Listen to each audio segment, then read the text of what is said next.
Welcome, everyone. The webinar will begin shortly and will be recorded. Connect with the campaign for grade level reading on social media. On Facebook, like the page Campaign for GLR. On Twitter, follow the account at Reading by Third. And on Instagram, follow the page GLR Reading. Please use hashtag Learning Tuesdays to share any thoughts or questions that you have from today's webinar, and we will be sure to retweet.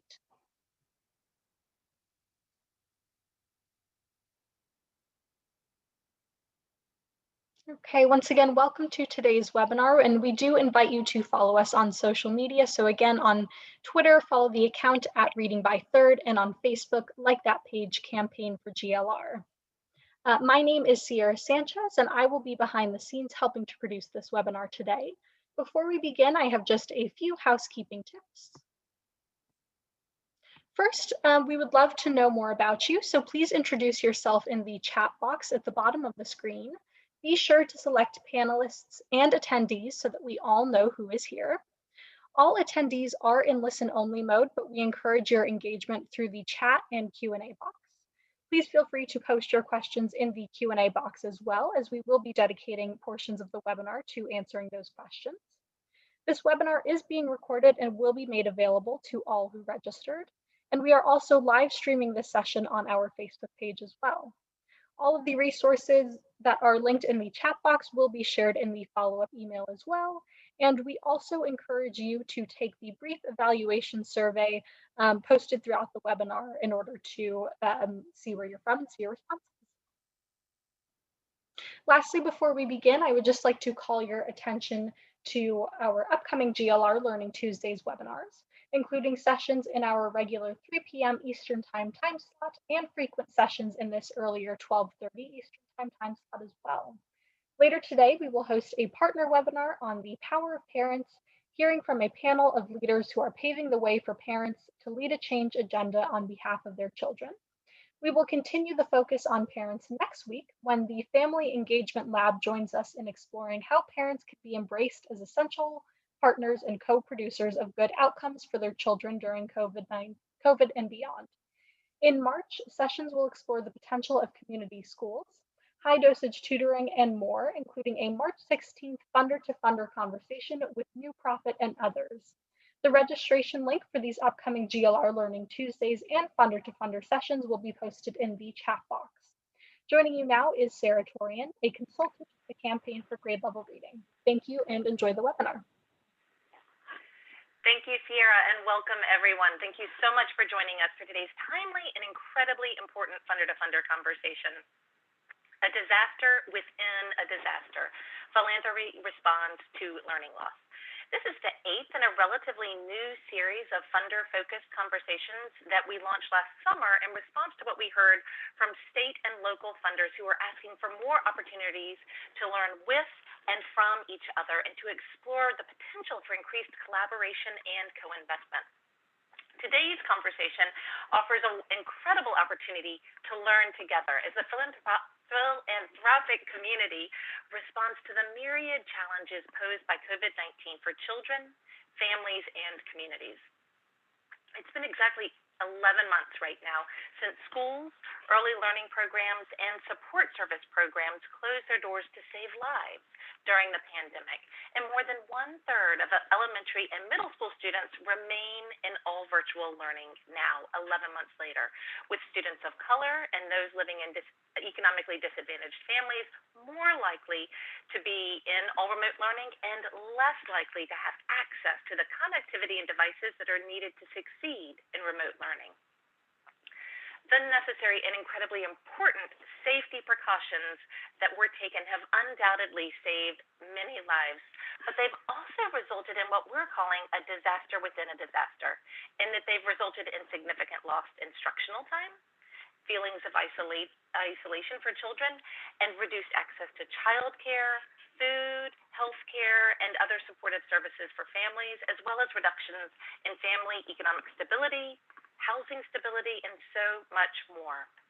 Many funders in the GLR network and beyond have stepped up to respond to this challenge, establishing new funds and investing in immediate relief efforts. Recognizing the enduring challenges posed by this disaster, today's session will explore lessons learned and insights from the field of disaster philanthropy and from funders in the GLR network who have been mobilizing their resources to respond to COVID-19. And to begin that conversation, I am incredibly honored to welcome and introduce our amazing panel for today, sharing just brief highlights from each of their bios, but I would encourage you to check out their longer bios, which are posted in a link in the chat box. First, I'd like to welcome and introduce our moderator for today, Deborah Jacobs.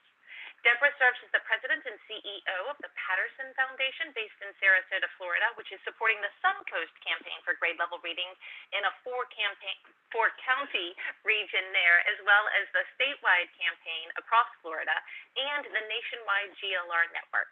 And while she's here to moderate the conversation today, she will also be sharing some insights from the Patterson Foundation's response to COVID-19 as well. So welcome, Deborah.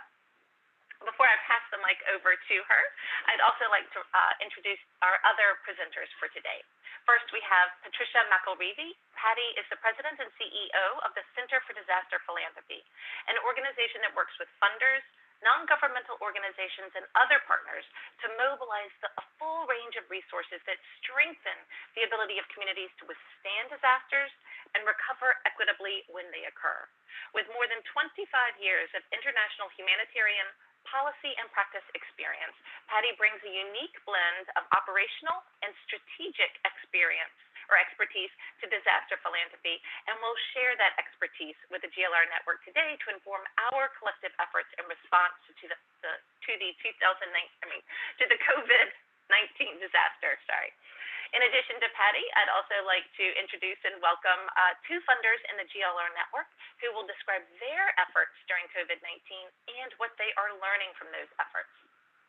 First is Kayla Klein, who leads the Black Hills Reads initiative at the United Way of the Black Hills in South Dakota.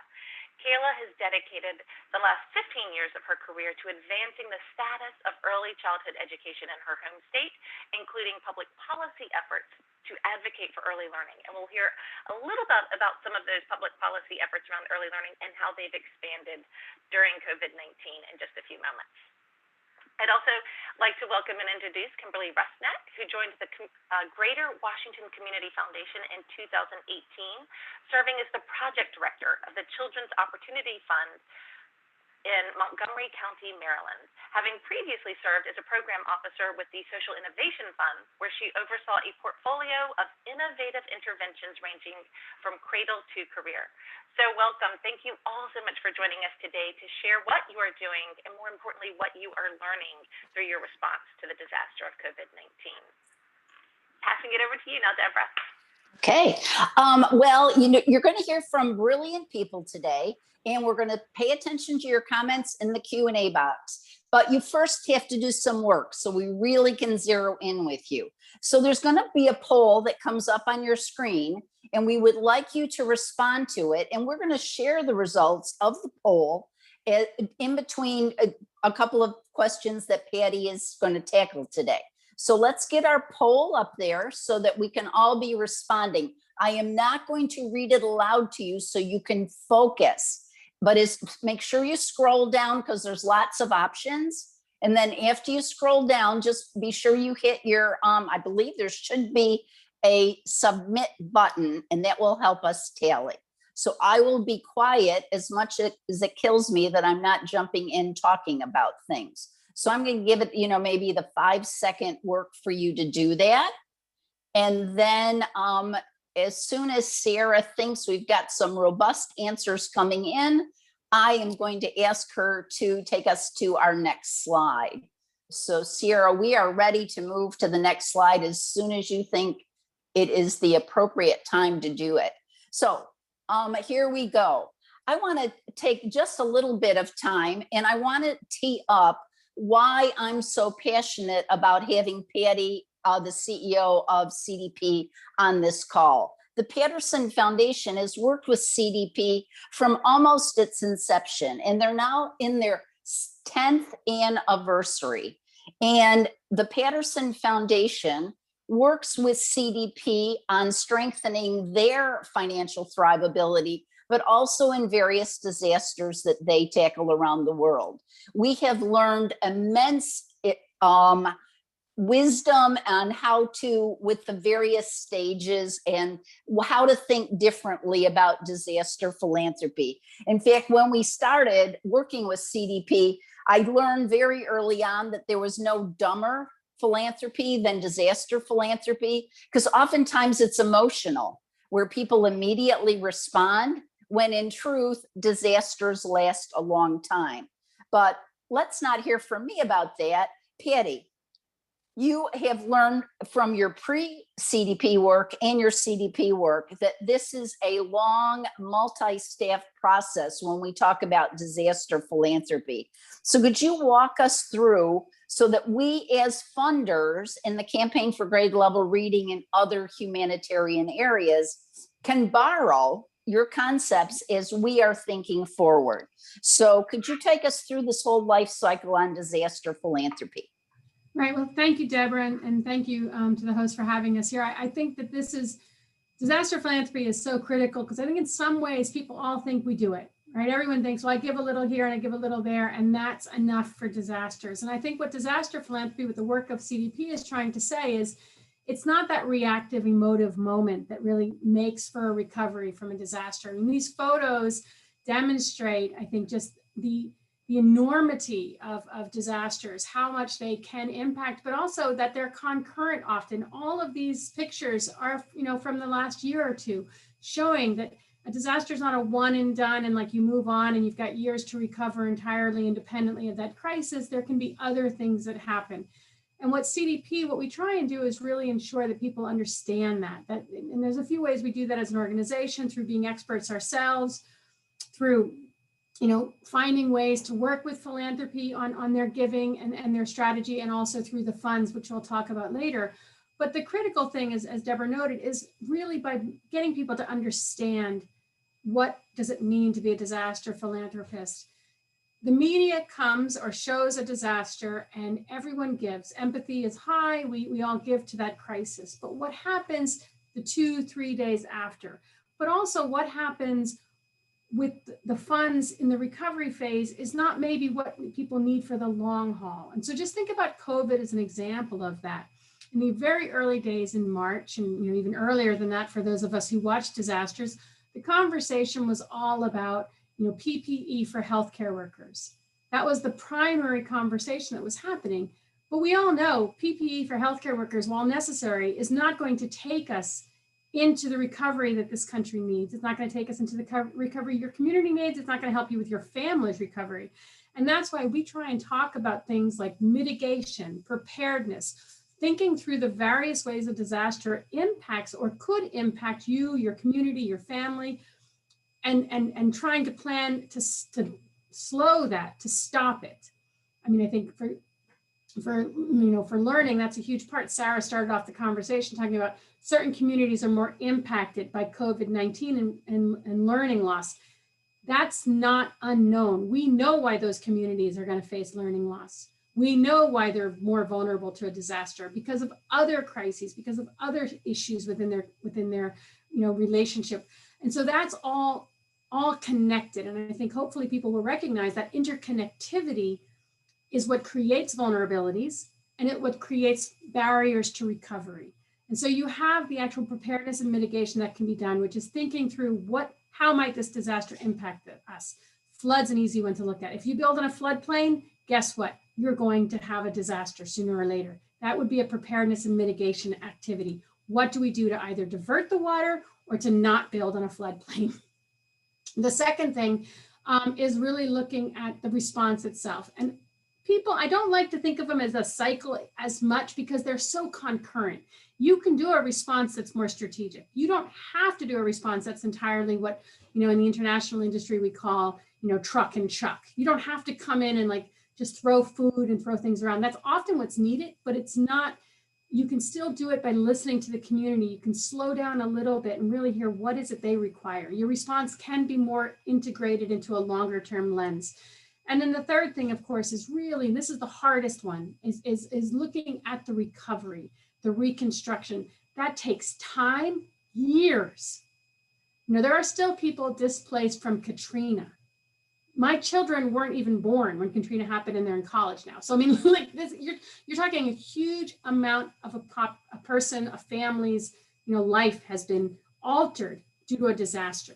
And recovery and reconstruction is about focusing on that longer need, that longer growth. And it doesn't mean giving, but empowering them to find the solutions they need to develop themselves and their family towards a brighter future.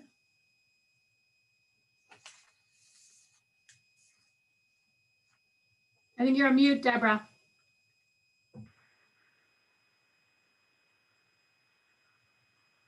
Thank you for moderating the moderator who needed unmuting. Thank you. So are we ready to see our poll results? Because I think that's going to help us inform where we go. So how do the poll results come up? All right, definitely immediate relief is the biggie that we did get involved with, which is a natural thing for us to do. In fact, yes. And then we also, second highest, we work to address the digital divide by ensuring access to internet and devices to support remote learning. And one could take the digital divide into all of the phases that we need to do, because there's the Band-Aid, let's get the hotspots, to the what are we going to make sure there's broadband access, there's machines, and digital literacy. So that is another longer term look at the disaster.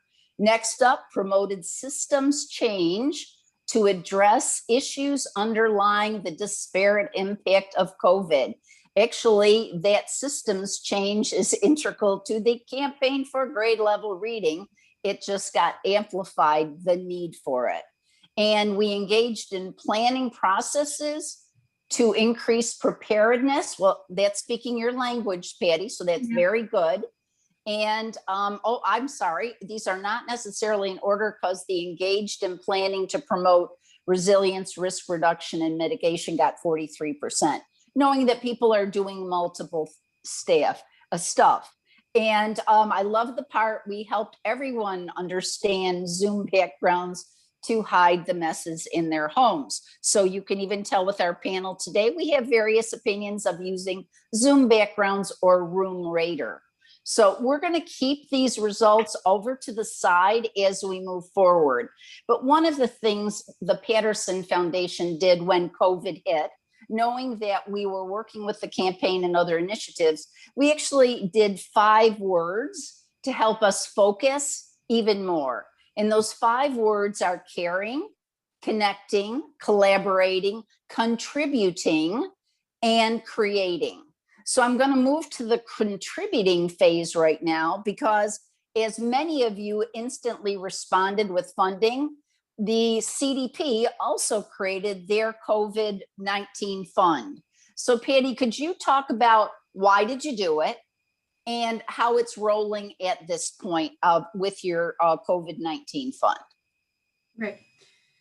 So if we can move to the next slide. So I think for CDP, one of the biggest differences related to COVID-19 versus the other funds that we've stood up in the past was we normally highlight our funds, we call them recovery funds, Global Recovery Fund, Hurricane Recovery Fund. We take funds from donors, from generous philanthropists, and we kind of hold them. We wait until the organizations on the ground and the communities on the ground are through those first crazy months of the recovery and can start to think of that longer term needs, what they might require for that longer haul. And we make sure then that that money is there. It's almost like a piggy bank.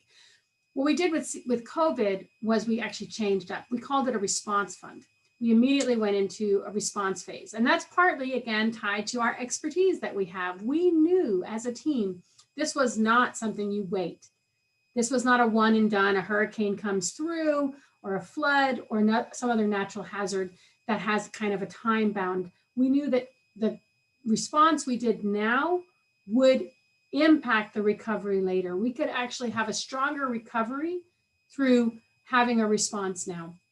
We've been very successful within the fund. We've received over $40 million, and we've actually dispersed almost 20 million of that in the first 11 months of the year of last year. And that to over 135 organizations. So really getting that money as close as possible to the communities, both domestically, but also internationally. And one of the other things we did with this fund, Deborah, ties to the poll that came up. We didn't only look at what you might think of as traditional response. And that's another space where I think we need to challenge ourselves as disaster philanthropists. We are too often thinking of disaster response as, the traditions of, oh, you need a tarp for a shelter, or you need food, or you need, paper towels, or whatever it may be for cleanup. But it's not that. You actually, sometimes you can give someone a car and they can go back and their livelihood is guaranteed, or the parts for their car. There are so many things you can do in the response phase that have a long-term impact. And I think the schools have seen this by providing digital access, by providing materials for children to study remotely. That has a long-term recovery component. It's not normally what you would see in a response phase, but it has a long-term recovery phase component. You also saw that with systems, reviewing the systems that have held people back. And those are things that CDP has done with our COVID-19 funding. We gave e-learning skills support, we did teacher support, we did childcare assistance, we did family crisis support. You can read it yourself on there. We basically looked at that much broader view of what is holding communities back and how can we support the whole of a community. The other thing I just want to highlight that I think is really important to understand within our response and ties to that system side, and I hope for grade level reading, you're going to look at this as well and have your own solutions to this, is we funded the census. We funded Get Out the Vote. And we funded those not because we believe like, oh, those are COVID related. It's because we listened to the communities, and the communities told us this is what we need. In order to recover from COVID, we need to be counted. We need our voice to be heard better. So that's a huge part, what I would say, of our disaster recovery work over the past 11 months has been not having all the solutions, but actually listening to communities and having them guide what we want, and being willing to challenge our own belief that we know the answer and say, you know what? Tie it to COVID, let us know how it connects, and we'll consider it, and really being open-minded to that. So that's been a huge part of our response. Well, and I'm going to jump in here because when we talk about, Patty, you actually are talking about one of the key tenets of the Patterson Foundation: never arrive with the answer, but rather get in community and ask the questions and listen. And actually that is the whole underlying premise of the Campaign for Grade Level Reading. We have to work in community to understand where community is and what is needed to move forward, because we are well aware there's no single program, no single policy, no single organization, no single great idea. It's how we weave them all together that is so very important. And so knowing that those funders, the funders and organizations who are in the Campaign for Grade Level Reading, we know this is a long haul. We are going to be in this work for as long as we are all breathing because of the complexity in it.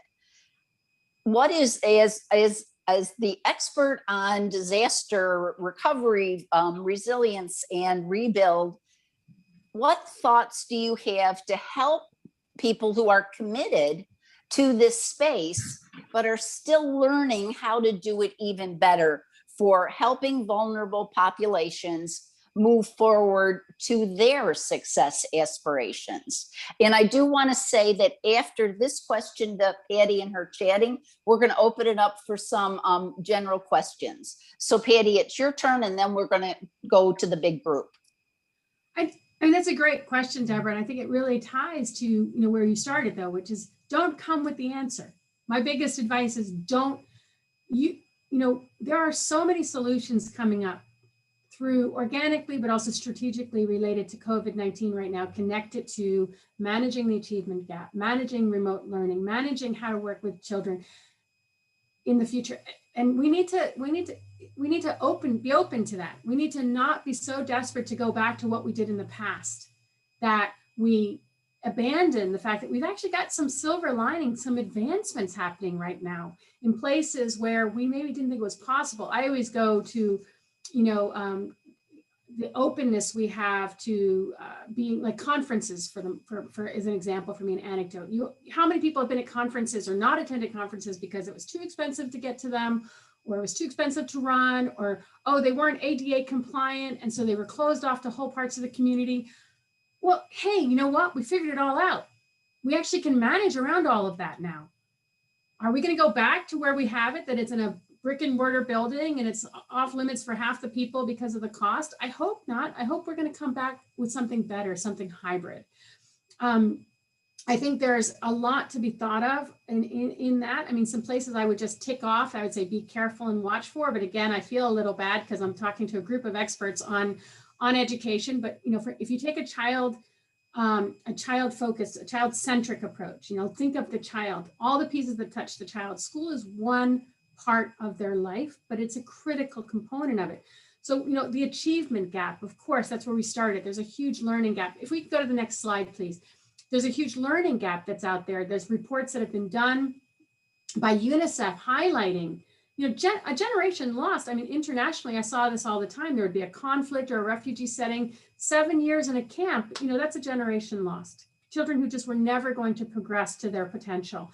And now we've got this globally. The economic cost of this, and again, we have a heavy focus on the government, but family economics, obviously critical. The stability of a house, rental issues, all of these things are going to tie into. So when you're looking at, we want children to be at grade level reading, are you thinking about all these other parts of their life? Because funding the schools, funding the teachers, that's critical. And I'm not in any way underestimating that. I have a child who himself benefited from these programs, but how do you make sure you don't lose sight of the whole of a child? Are they in a safe environment at home? Domestic violence, we know, is increasing. Mental health is increasing. The health issues that will continue past COVID, we don't know what they'll be, but they're likely to be there. Unfortunately, these things happen. So how is the overall child increasing, and how is your part fit into that? And maybe as the funders for grade level reading, you're not looking at all of that, but look for partners in it. Call upon others to meet you, to collaborate, help your grantees to understand that you want to see that holistic approach, that you want them to partner with others, that you want that connectivity, that you're seeing the whole of the child and the whole of their needs. You may not know what the solutions are, but you're at least asking them to talk to the community and to highlight them. Because you can have the most beautiful program in a school, and if the kids are hungry and they can't focus, or the transport's an issue and they can't get there, it doesn't matter. You won't have achieved what you're hoping to. As we go to the big, open it up for questions of the audience, I wanted to weigh in and offer a couple of things from the Patterson Foundation perspective. One is a concept that when COVID hit, we thought, how can we clarify and be as empathetic and responsive? We use 3 words. We moved in disaster through not directly, coping, adapting, and innovating. And I think as Patty talks about getting in community and listening, we have to remember we're all going to move through disaster in different modes. Timing could be different day to day, different for a person, different from an organization. Because if I'm in a coping phase and you are in an innovating phase, I don't really care what you have to say. We've watched time and time again when we are empathetic to where those we are trying to help, work with, collaborate with, when we know how you're coping or adapting or innovating, we know how to jump in the pool together. So I just encourage everyone to continue to keep coping, adapting, and innovating on your radar screen. Know where you are in any given day, and know how the people that you are trying to connect with are feeling. Another thing that I think will emphasize again where Patty was coming from, the idea of caring, demonstrating caring, connecting, collaborating, contributing, and creating. Those concepts keep working. I got one other one I want to share before we go to general questions. Patty talked about think of it from the whole child perspective. If we as funders in the campaign are in community, remember there's people, businesses, nonprofits, government, and media.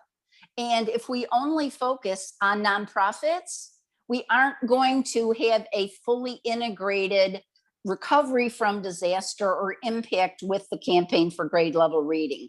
So think beyond the schools, but think beyond the nonprofits, think beyond the systems into businesses, into what the media should be doing, what could be happening with families themselves. I think one of the statistics that Beth Duda from the Suncoast Campaign for Grade Level Reading keeps saying is children are only in school 14% of their time. What about the other 50% that they're awake? How is their life rolling? So that full child centricity is a good thing for us to do. I am going to now go to the Q&A box because it's so exciting. We have 2 questions. And because I was babbling, I did not read the questions. So let's see what we could get here. We're going to go on full screen. So Patty, can you see the questions? Mm-hmm. And yes. Okay, go. Yes. Which one would you like to tackle first? I'll do the first one. How has disaster funding highlighted the importance of collaborating for collective impact, sustainability, and resilience? I think we have touched on that a bit, so I feel I won't repeat those things. But how are racial inequities being addressed? That is an excellent question, and it's definitely something that CDP has always valued itself at looking at and calling out. I would say we're calling it out even more now. We know that vulnerabilities are created. You know, they're personal. How you react is different in every situation. As Deborah said, within COVID-19, one definite thing is everyone has been impacted, so we now all see it. But it's also shown us very clearly some communities are more impacted than others, and there's reasons for that. And we need to call those reasons out. We need to call them what they are. We need to be clear about the diagnosis, and that is, you know, rather than saying, you know, people of color are more vulnerable to COVID, which somehow gives this impression that genetically they have a predisposition to getting sick, we need to say systemic inequality and systemic discrimination have created vulnerabilities for certain communities to these health risks. We need to call it out because the solution is addressing those systemic inequalities. It's calling out the discrimination that's created that vulnerability. It's the same with flooding, as I used an example before. You know, people don't build in floodplains because they don't know that it's a floodplain. It's because it's where they can get a mortgage for. It's because of manipulation of the system. People don't, you know, the redlining are critical issues that create disasters for communities as well. We need to be more specific about why certain communities are vulnerable. And we need to not identify the community as vulnerable as the cause. We need to talk about what is the real cause of that vulnerability so that we can actually come up with the correct solution with the community. So I think that's a great question. It's something I think you'll see a lot of philanthropists are talking about this openly right now. We need our feet kept to the fire. We need to keep progressing on this. It's a long road ahead, but we can make some progress. And part of it is about being more honest about the reasons why these challenges are there.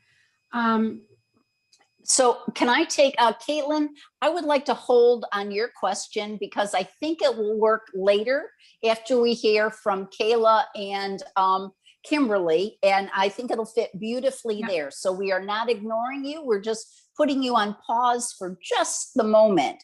So I am going to move, I'm watching our run of show that we want to be on a timely run. So we are going to move to now hearing from our colleagues who are leading campaign efforts. We're first going to hear from Kayla, who's going to share with us what the heck is going on in South Dakota. So Kayla, please join us now. Hi, everybody. Thank you so much for having me here today. My name is Kayla Klein, again, with United Way of the Black Hills in South Dakota. I run the campaign for grade level reading initiative, which we call Black Hills Reads in a large chunk of the west side of South Dakota. So first, being a funder and the lead entity for the campaign for grade level reading, in our area, we have always wanted to support the great work that all of our partners are doing.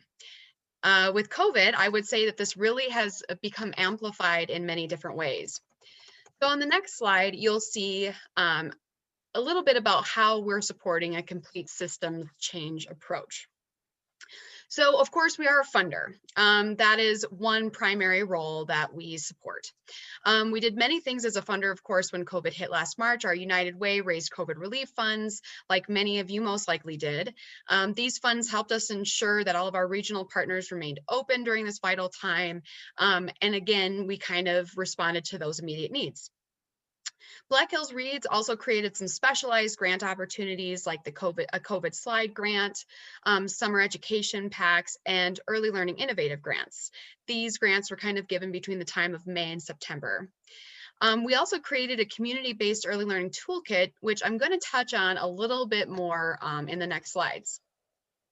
But then we saw this role emerging as advocate. That's on the next slide. This has always been something that we had been doing, but again, it just became a little bit more amplified. As I mentioned in the last slide, we saw that our role was specifically needed in early learning and in the childcare field. We created and I think we need to advance 2 more slides to showcase the advocates slide. Thank you so much. We saw that our role was specifically needed in the early learning and childcare field. So we created the Black Hills Childcare Network to find out what our greatest concerns and needs were from our providers in our area. From there, we partnered with the National Association for the Education of Young Children, and we put out a statewide survey to really get a pulse check on the greatest needs our providers were facing. And we received a tremendous amount of feedback from that survey, which really made us realize that we needed to take a broader approach to what our current efforts were. We noticed that we were truly needing a grassroots from the bottom up effect, as well as the statewide approach and advocacy and top-down effect.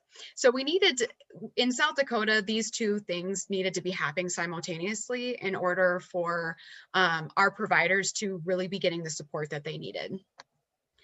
So from there, United Way of the Black Hills, and specifically with Black Hills Reads, took on a facilitator role. That's the next slide. So moving into this, Black Hills Reads found that its role was very much needed in this area. As I mentioned, with the advocacy efforts, we were coordinating statewide stakeholder meetings, and this through an effort which we actually became a part of in late 2019 or in early 2019 was called Early Learner South Dakota, which is a statewide early learning initiative led by the South Dakota Association for the Education of Young Children. This brings together many different statewide stakeholders who are concerned in this overall lifting up of early learning in the state, because there is not much support for early learning in the state of South Dakota. Now, of course, our role, and I believe Sarah has this link that she'll put in the chat for all of you to see to the Early Learning South Dakota page. Our role, of course, changed in this initiative in March of 2020. I became the chair for the Public Policy Committee. We were looking at many issues. We were seeing not only in our regional area that we fund as United Way, but all of these issues were statewide. So when we started ramping up our communications and advocacy for early learners and the providers in our state, we started gaining attention from state leaders and other national organizations such as the Alliance for Early Success, who has further financially supported our efforts, as well as connected us with some powerhouse national allies who have helped with our overall efforts in South Dakota. All of these efforts that we're making at the state level were included anywhere from creating a public policy toolkits for advocates around the state, a communication plan for legislators and the general public alike, a collective data dashboard that brought together all of the early learning data into one location on the early learning website I mentioned, one-pagers, infographics, and many other resources that we, again, both supported our local providers and statewide providers as well. We've also made some tremendous relationships within state departments that I don't think were really necessarily there before now. This is a breaking down of walls and barriers of communication that will kind of help us not only today, but in years to come. And again, you can find more information about Early Learner South Dakota on the website if you'd like to look a little bit more into that. But finally, I want to loop into what I think is really the most important page, the leader aspect that we see Black Hills Reads taking on and United Way of the Black Hills. So we understood that United Way of the Black Hills not only needed to look at the immediate needs of our community, but look at the root causes of these issues. Because the issues of early learning and care providers in South Dakota, this has always been an issue, right? COVID just happened to truly reveal how big of an issue it was. And not only that, COVID created such a tremendous impact. It really just made the issue that much worse. So with our South Dakota campaign, taking on more of the leadership role, we were taking on the role of change maker, funder, and becoming truly that pebble that makes the ripple on the pond. We had to think beyond the immediate needs of our community and our state. So with some of this, we took it a next step further. I wanted to get back to the early learning communities that I had mentioned in the beginning. So I explained a little bit about how we've been making waves at the state level, but again, we also knew that we needed to work within our communities as well, and specifically with the region we fund.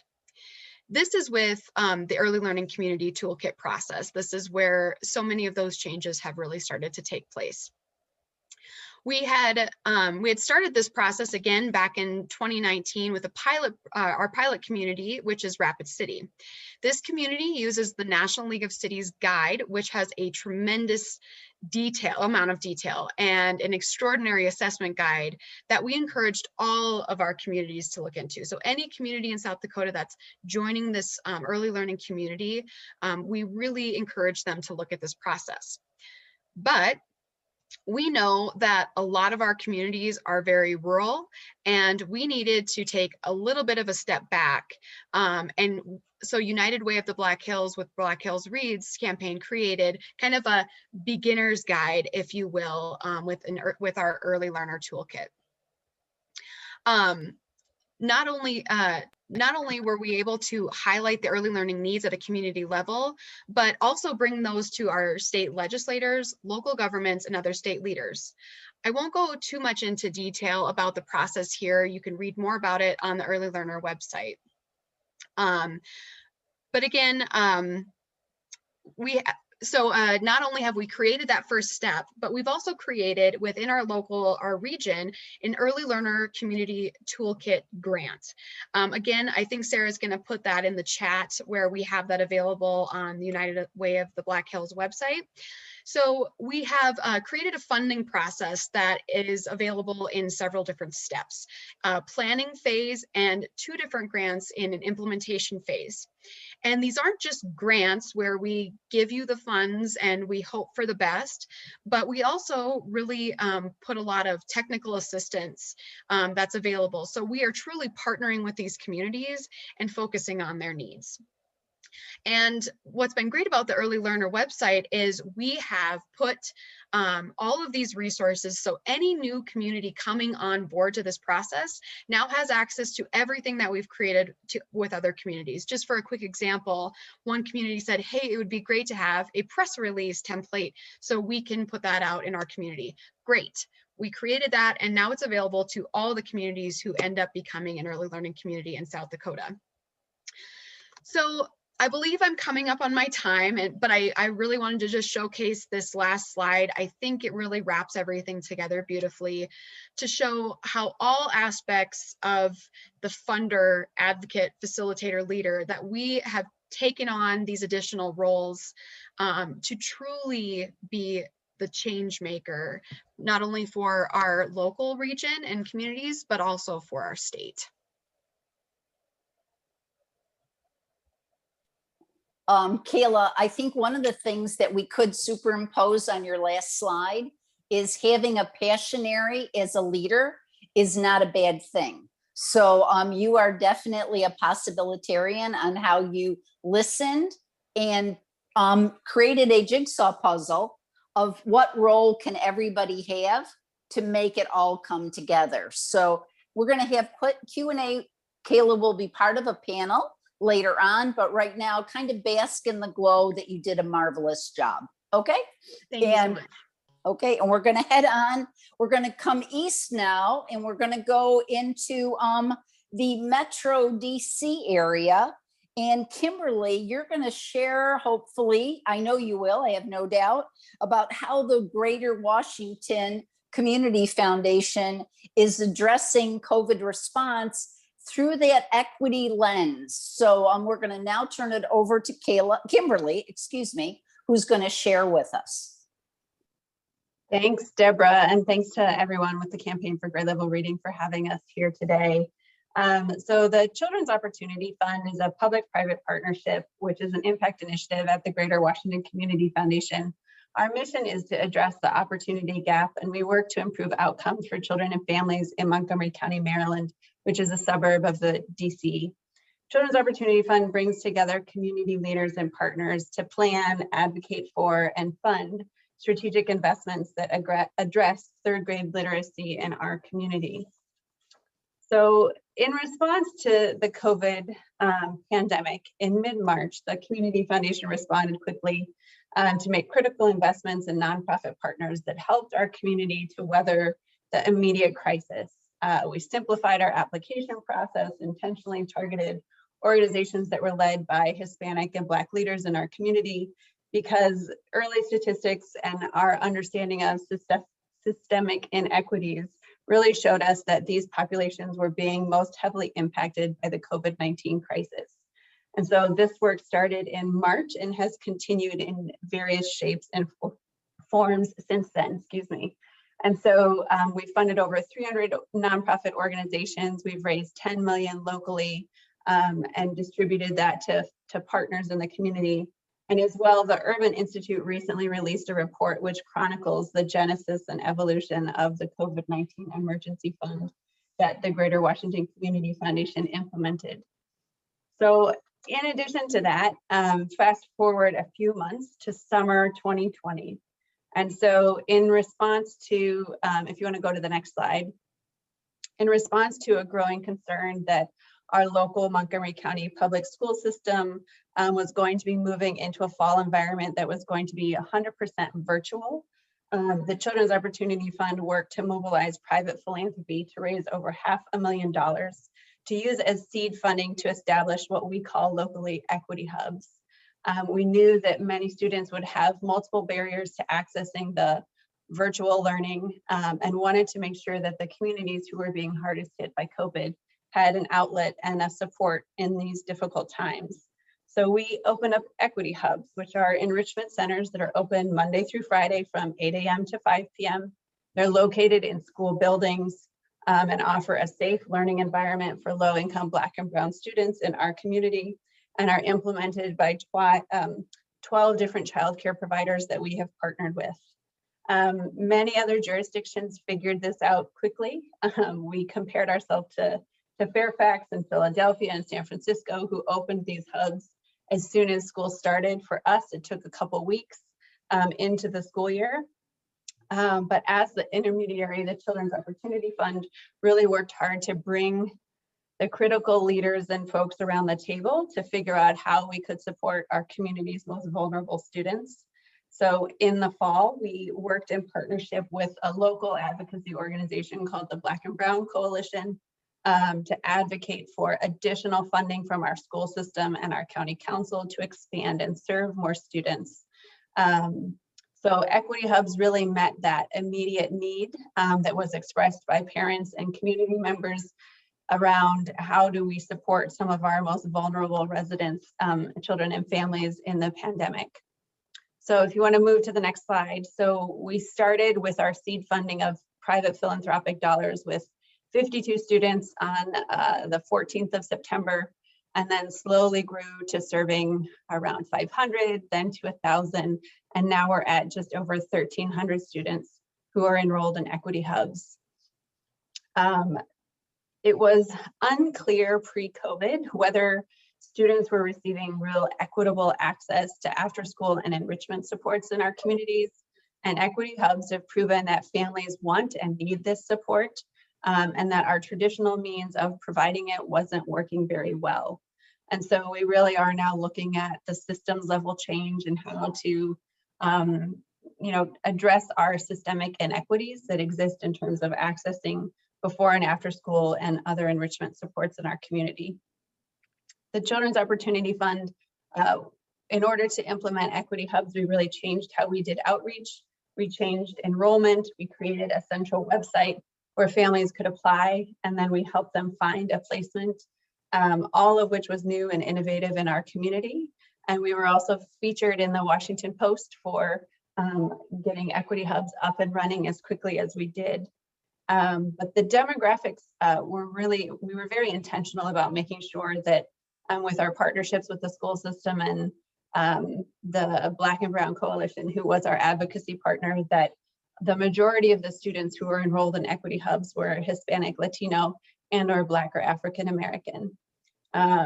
So as our school system is starting to transition back to in-person learning next month, we are working with partners to have conversations around how do we increase access to out-of-school time supports, reduce barriers to enrollment, and understanding that our out-of-school time space will really play a key role in addressing the learning loss recovery. And so we're in the midst of having those conversations now and seeing how we can continue to address some of the needs in our community moving forward. Move on to the next slide. Otherwise, that's it for me today. But thank you guys for having us here. I appreciate it. Well, and Kimberly, I would like to do a layer on here. All of this success did not just happen because you had a good idea one day. It was, we used the term at the Patterson Foundation, building connective tissue to create new realities.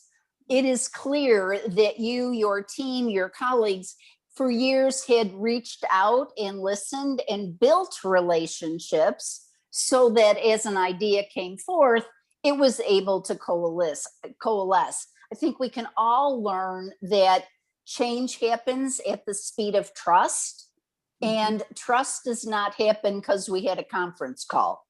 Trust happens when we are in the room together, finding our shared aspirations. Do you have any add-on to that before we go broad? No, I think that's very true. I just will say, I think we saw collaboration in a way that we had never really seen it before. And the braiding and blending of the private philanthropic dollars that we raised, as well as, funding from our county council and our school system, which all had different requirements, right? So trying to figure out how to break through that red tape and put kids at the center and make sure that kids were getting access to this critical need. This critical service that was meeting an immediate need. So yes, it did take a lot of hard work. And thanks to any partners who might be on this webinar listening, because we could not have done it alone. It really was a collective effort. Well, and we often talk at the Patterson Foundation is there has to be alignment of leadership, willingness, readiness, capacity, and culture. And that takes time to even check all the time. Are we aligned or not around shared aspirations? So thanks for your leadership and your organic way of working in community. Thank you. We've got lots of good questions coming up. So I'm going to ask that we put all the panelists back on the screen. And I'm going to take some questions. I'm going to blend them in with some questions that are on my mind that I think it would be worth sharing. Patty kind of touched on it, not letting a good disaster go to waste. So we've been very innovative and we've been responsive and we've built partnerships. But and how do we learn from this? Not go back to the normal everyone thinks they wanted, but how can we move ahead as we realize the campaign for grade level reading is a long effort that's going to take everyone doing. So who would like to build a little bit on either what you have already done to find the nuggets that we're going to keep, or find the nuggets that we're going to exploit in the best possible way for the goodness of children, families, and communities, so that we don't go back to the old normal? So thoughts, or Patty, do you have any overall arching on thinking of how helping us think about that? Yeah, happy to launch us off. I mean, I think Kayla and Kimberly gave a lot of great ideas about what they're doing internally within their organizations and how they're working within their programs. And I think it really is just, Deborah, about we need to not be in a rush to go back to what we had before. You know, it's about reminding ourselves that inertia is an incredibly powerful force, and it will take a lot of effort for us to hold the line, for us to say, you know what, it'll be really easy to go back to using the old systems we had before. Why don't we just do that? We're only 2/3 of the way through this new idea. Let's just go back. Or we don't have the money for that. You know, the donor really likes our old approach. Let's stick with that. It's gonna take some effort. It's gonna take passion, I think, as you already said, and really a commitment to it, and being a bit of a burr in the saddle as we go ahead and say, you know what, the pandemic pointed out, it's not good enough. We're not working well enough. We're not helping those who need to be helped well enough. And that's not to say we're not doing good work. I mean, we all hate the idea that, you know, constructive criticism somehow means that everything we're doing is bad. No, we're helping people. We are helping people, and we've been helping people for a long time. But can we do it better? Can we be better? Can we present a better version of ourselves, of our programs, of their future, by giving them more authority over that future? I think we can. And I think COVID has shown us the ways that we can start to do it. And we just need to keep an eye on that. We need to keep working towards that. We need to not be scared of the uncomfortable conversations that are going to happen. We need to not be scared about the fact that the conflation of disasters, including the racial reckoning in the United States, are all interconnected. And we need to not be scared of it. We need to say, this change needs to happen if we want to be a better nation, better state, better family, better community, better globe. I mean, whatever you want to focus on as your aspiration, we need to not ignore that there are people who are suffering and that don't need to, not that anyone needs to, but you know what I mean, that the level of suffering is beyond what can be asked of any community. And there are ways for us to fix it. And some of that fixing it is staying focused on the hard path ahead of us and not saying, oh my God, it's been a really crappy 18 months and I'm so glad I got my vaccine and I'm done. Let's just go back to what we had. We need to say, you know what? We can now go out to dinner, but we got to still keep focused on the hard things we've started. So Kayla, would you have any thoughts on how you're helping people move forward in fresh ways? Yeah, I mean, I would say back to what Patty mentioned, even in the beginning, I mean, even the small things have made such a huge change. One, we're communicating so much more effectively than we ever have. Just, you know, everyone was kind of forced into this Zoom life. And what's great about it, though, is not only have I had more connection with my communities that we fund locally, even though we're in like 150-mile distance. I mean, South Dakota is very spread out and very rural, but we're connecting statewide, and we're making more partnerships with those state departments. The Public Policy Forum, we just hosted that. I think Sarah has some links that she's going to put in there. I had seen some things in the chat about, you know, learning more about the community toolkits.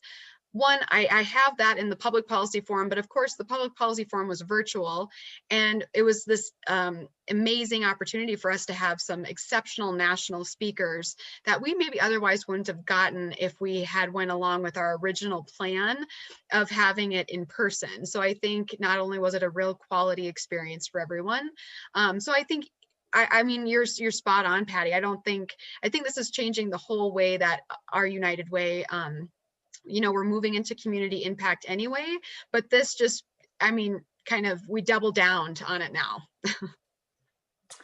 Kimberly, anything to add before I go on to the next question? You good? Or, No, yes?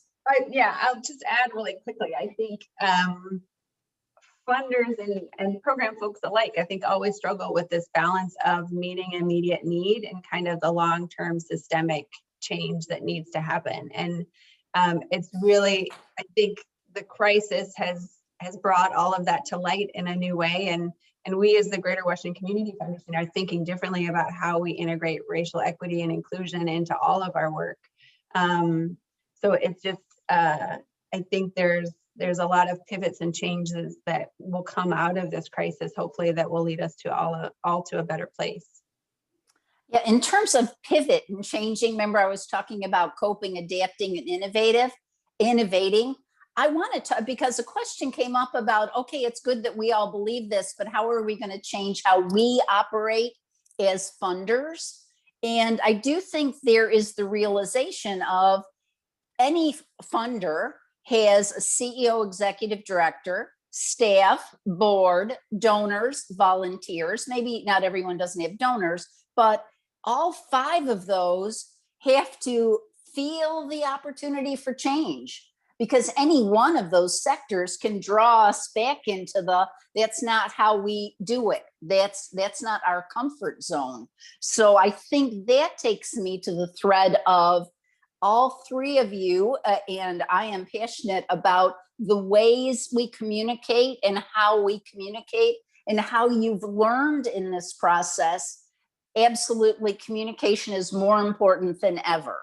So again, any thoughts on communication, just in general? Are we doing it the same way? I know we're Zooming, but are there any other thoughts people have about the importance of communications and how do we talk internally to make sure that we will pivot and adjust, and externally? Patty, can you help us here? I was just going to say, I think it really comes down to saying what we mean. I mean, someone wrote in the chat, like, these inequities have always been there. We just haven't talked about them openly, right? We talk about the safe words that we feel will attract donors. We talk about things in a way that tells the narrative that people feel comfortable, that they feel like they're doing something well. And I feel like we need to just stop coddling the issue. I mean, for example, and this isn't related to this, but one of the things I say to my team all the time is the international humanitarian, development sector has done itself a huge disservice. There's 2, actually. One is by pretending you can feed a village on a cup of coffee a day. Like, what village is this, right? So absolutely not. We don't tell the true story because we want people to feel like they've done something, that they've, and we don't tell people how truly complicated the things we're trying to do are. And thus, you never have the money to actually do what you need to do because people think you can do it for a cup of coffee. So why you're asking for 2 cups of coffee now? What? No, you're too expensive. And the second thing is we also, we create victims. We have a narrative of victims. We don't talk about empowered communities who have been battered for generations, who actually are working hard to get themselves out of it despite all those inequities facing them. We need to actually tell the true story, and we need to be courageous enough to do it. So when you talk about communications, my thing would be like courage. We need to be courageous. We need to actually call it out and talk about it openly. And we need to recognize, yes, that's going to make some of our donors unhappy. That's going to make some of the people we're working with unhappy. But if we're really, truly passionate about the work we do, we have to stop trying to find safe ways to communicate that which we're trying to do and actually talk about it truthfully, what it is and what it will take to fix it. You do not fix the achievement gap through, a couple of computers and an internet connection, right? So why do we pretend you can? And I want to weigh in on this victim scarcity mentality. How many times do we hear there's not enough money, there's not enough time, there's not enough people, there's not enough something or other? And we have learned time and time again, when we engage with community and we ask everybody, what do you have? We actually use the analogy of every person has a cookie jar, and they have some cookies of some form in their cookie jar. So why don't we take off our lid of our own cookie jar, share our cookies with others, and then find out what kind of cookies they have. And we've learned that when you go from a not enough mentality into, so what do you got mentality, together we have collective enoughness, and we strive for collective abundance. But there's also the thread of reality. This is complicated. It's going to take an all-in approach with people understanding what the reality people are facing. And that takes a lot of communications. I had to smile when Kayla said, yeah, early learning wasn't a priority in our state. And that's because people don't even know that babies' brains are sponges. I mean, we got to get it down to that baby's brain from the minute they come out. We got to give them those 30 million words, but people don't know. So we have to share those cookies so everybody knows and they can find their way to the table of a collective abundance. So who else would like to weigh in on the communications? Any other thoughts on how you have watched it work and help propel your work for people who are working on the long haul? Kayla. Yeah, I really appreciate what both you and Patty have said, and not only just really being blunt and to the point, but I know that with our work, I mean, you hit the nail on the head there, Deborah.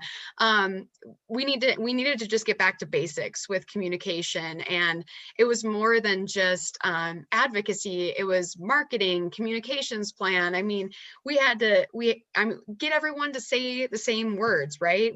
We all need to be speaking some kind of common language, just because there is no common united entity even in South Dakota around early learning. And so we're seriously establishing that entity right now. So I mean, even that, but if you're even talking about as far as communication with just folks in general, I talked about the Zoom and the virtual aspect and how that's been just really kind of a great thing for South Dakota. But remembering that personal connections seem to matter more now than ever, I would say, getting on the phone and talking with someone and just saying, not letting an email speak for you, because there's so many things that can go wrong with that scenario. So just in general, communication styles and remembering that sometimes we're overwhelmed with virtual, picking up the phone or having a one-on-one conversation is a good idea too. So we've got some questions about inclusivity. How do we get maybe not the traditional participants in the campaign for grade level reading into the conversation? Because everybody's child is everybody's child. So I'm watching Kimberly nod her head, so she's going to take us down this path. Well, I will say Montgomery County is a unique place. I don't know if any of you know us, but we're a suburb of DC, and we historically are a predominantly white middle-class community. And there's a map that I first started showing to funders and community partners about a year or two ago, pre-COVID, of how much Montgomery had changed from 20 years ago to today, and how we now are a majority minority school district, and how that makes our school district and all of our systems need to think differently about how we serve some of our most vulnerable kids.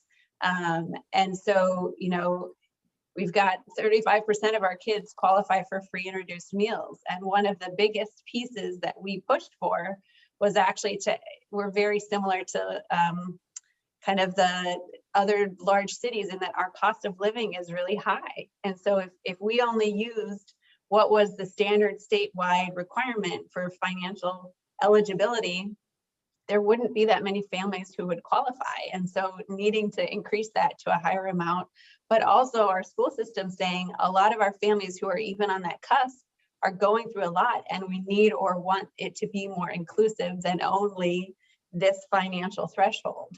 And some of the stories that we've heard from families are just heartbreaking. And these are families who financially might not qualify, but really needed this service right now.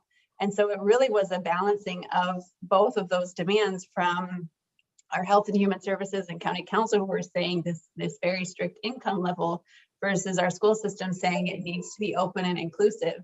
And with all the programs we've done over the years, we've never gotten to the stats that we had now, where 78% of the kids who are enrolling in equity hubs are low-income Black and Brown students. And I'm proud of that. And I know some people say you couldn't or shouldn't call that out, but we have to, because when you look at the educational statistics, those are the kids who are really struggling the most with the virtual at-home learning.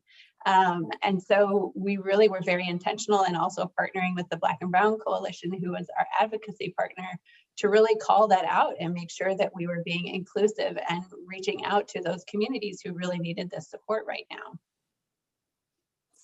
So I'm going to shift the question into, I'm going to shift the question into, I would like you to give anybody who's on this call, because we have people from across the country, we've got hundreds of people who want to know. I would like you to think of 1 or 2 nuggets that you would like people to take away as they do their work about the long-term nature of this disaster within this disaster. A couple of little nuggets that you just would like everybody to borrow from you. Some little nothing grand, nothing hard.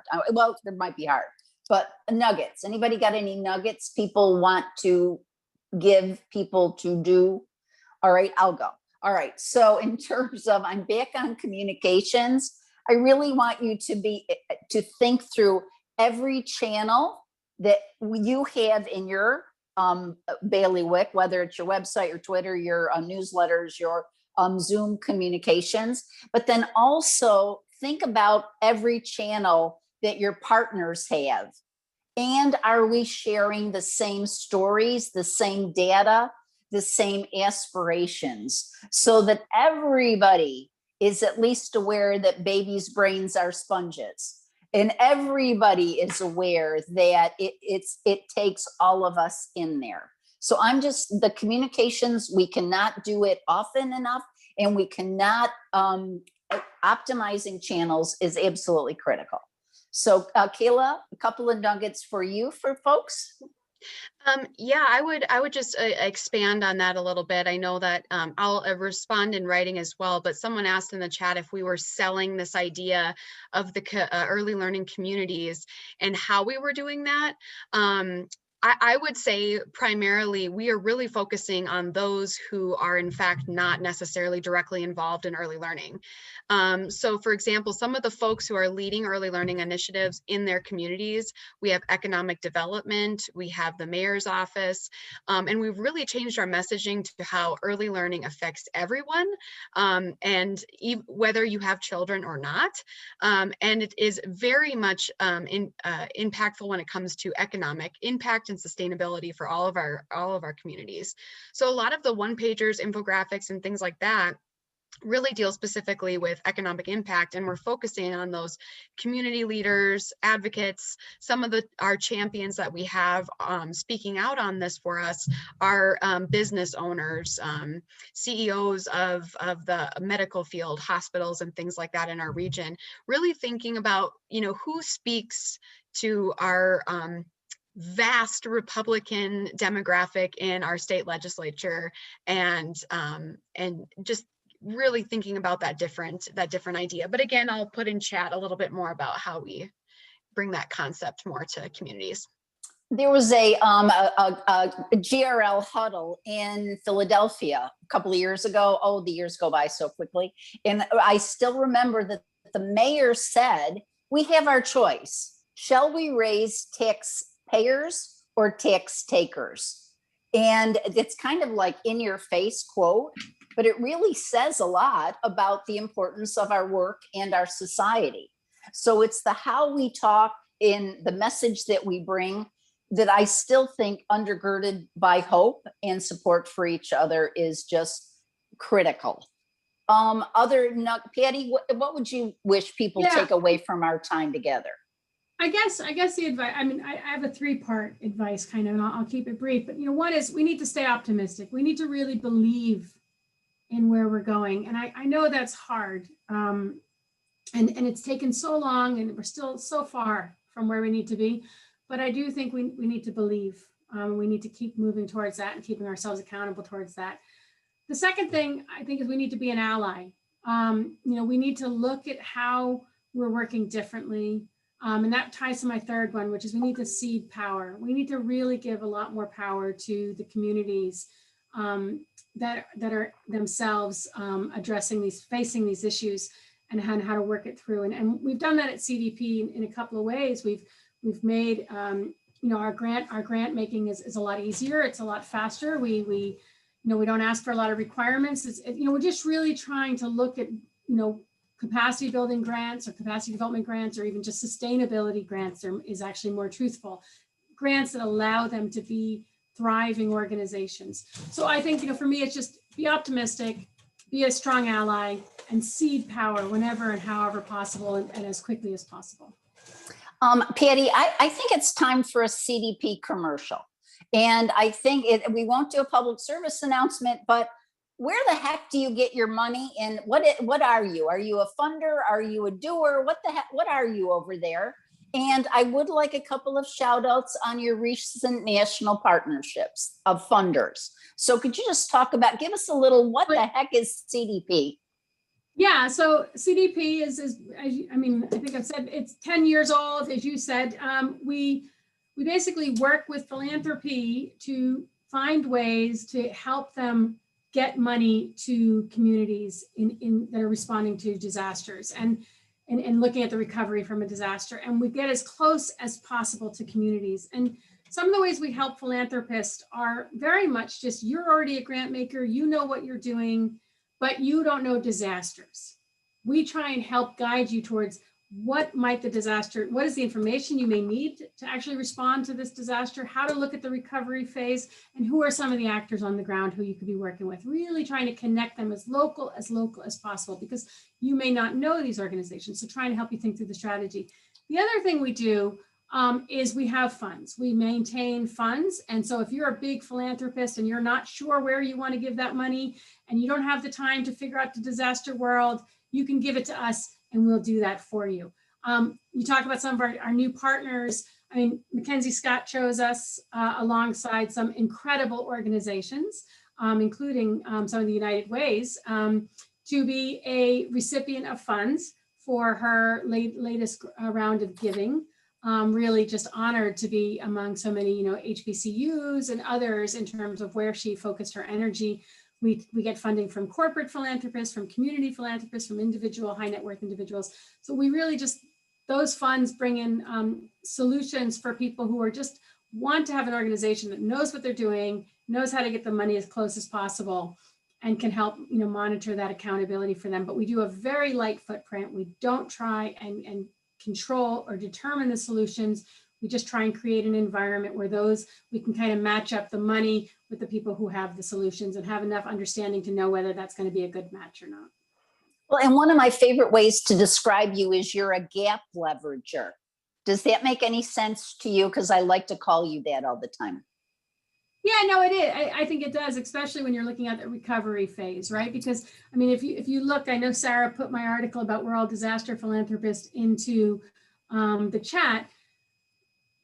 Much of philanthropy, much of funding is about looking at a root cause, looking at a social injustice and exploring it. But if you're not really understanding the complexities of it, you have an Achilles heel that you're just leaving open all the time. And that's that you're not, you're kind of only window dressing. And disaster philanthropy is about looking at the fact that if you don't have a strong foundation, it doesn't matter how beautiful the house you build. It will crumble. And so we are about trying to call that out and say, build a strong foundation, build upon that. And that will help, make sure your society is more resilient, your community is more resilient, and not in a resilient way of like, okay, we can just ignore it because they're resilient, which is a little bit the way the jargon is used nowadays, but more that they themselves choose their path to resilience. And it's not because they have no other choice but to be that.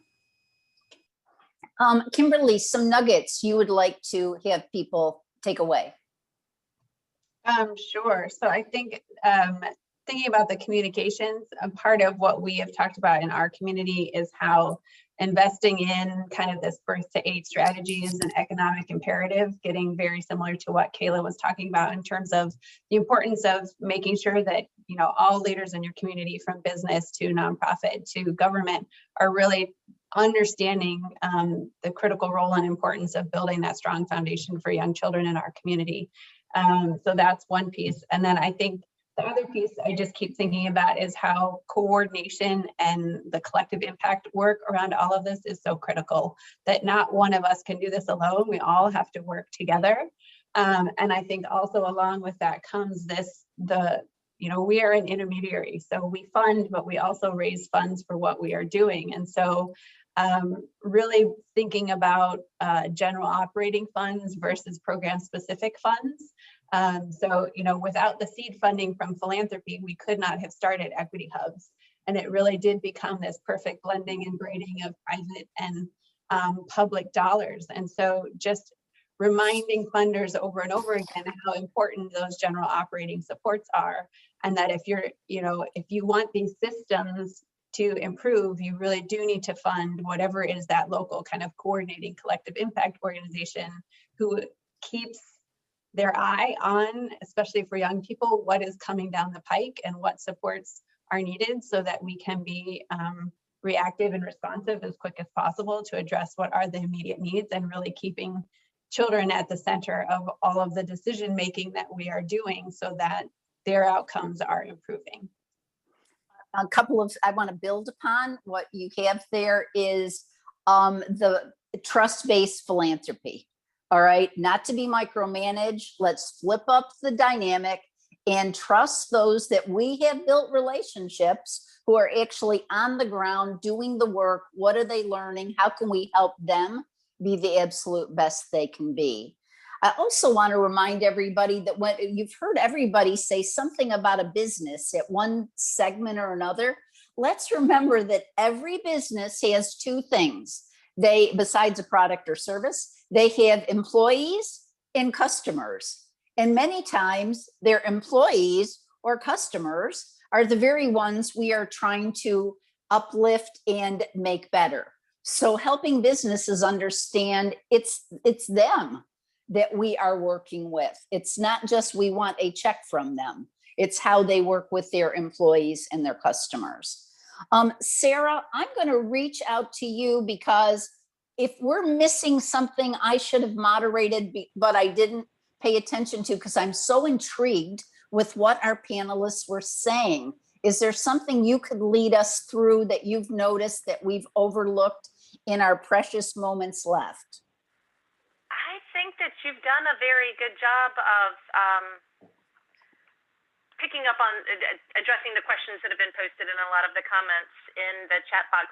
One thing I share is that there have been some comments about the fact that we are talking about addressing racial inequities and systemic long-time injustices, and we are a group of white women and not having any leaders of color on this panel. And we on the planning team did struggle with that. We tried to find lined up schedules in order to have some other folks that could provide some more diversity and there are a large number of incredible organizations that are led by people of color who could add a lot to this conversation. And I just want to apologize to the group for not being able to make that happen and include that in the panel. But you all have touched on the importance of that and the need to engage and listen from those who are affected and those who are leading response efforts. So I just wanted to lift that up as a part of the conversation and respond to it directly.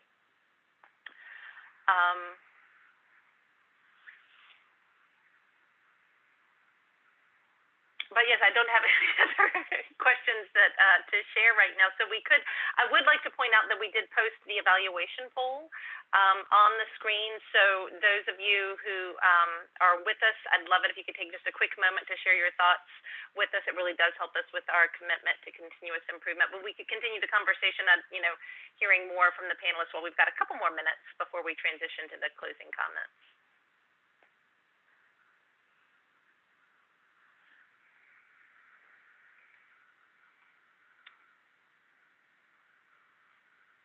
Again. Deborah, And when, I forgot.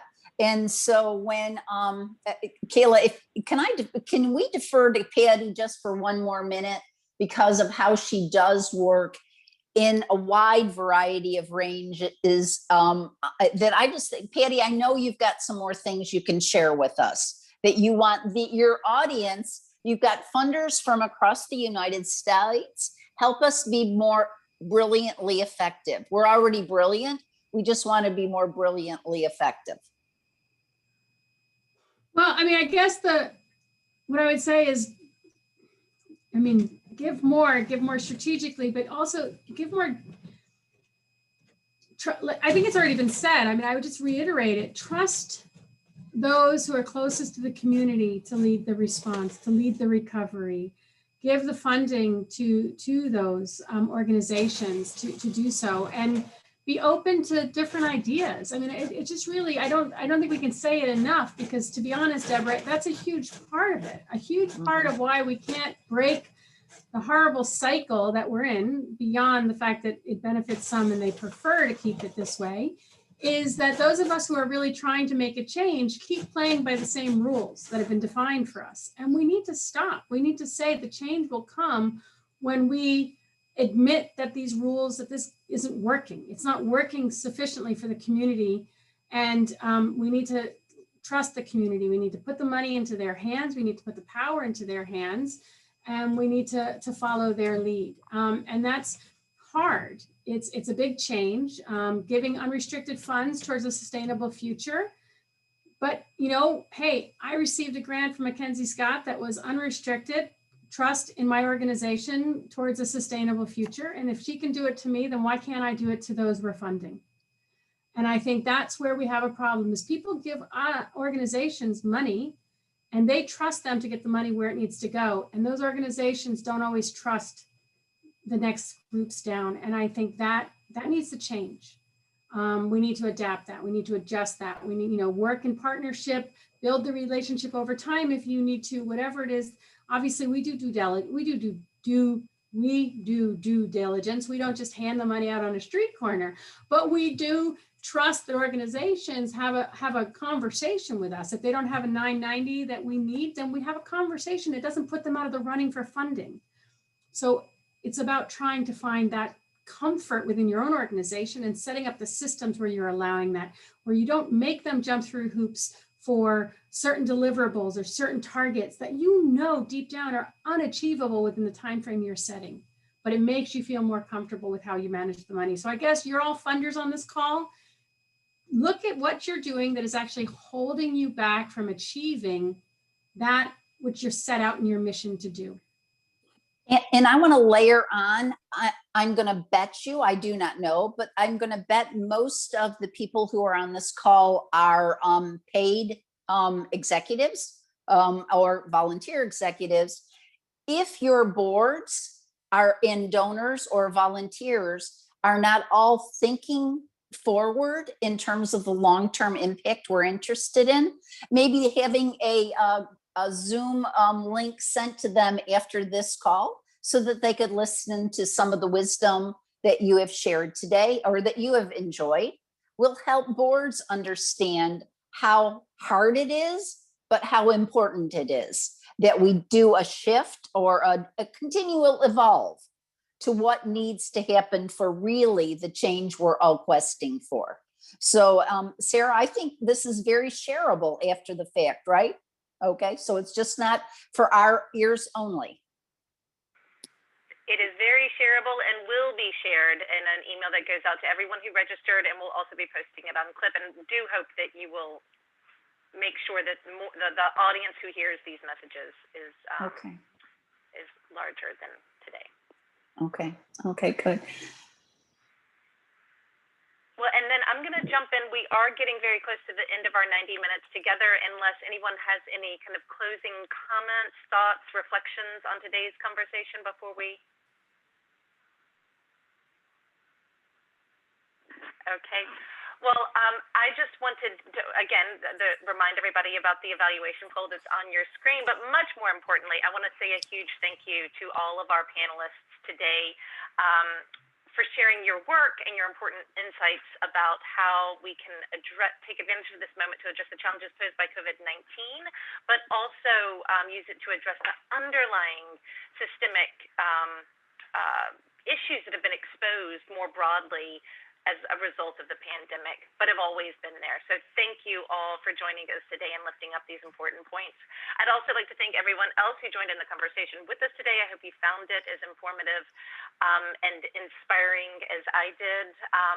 And I'd like to invite you to join us back again in about an hour at 3 p.m. Eastern Time for another informative session as a part of GLR Learning Tuesdays, where we will focus on the power of parents to be the agents of change in their communities and in their child's life, of course.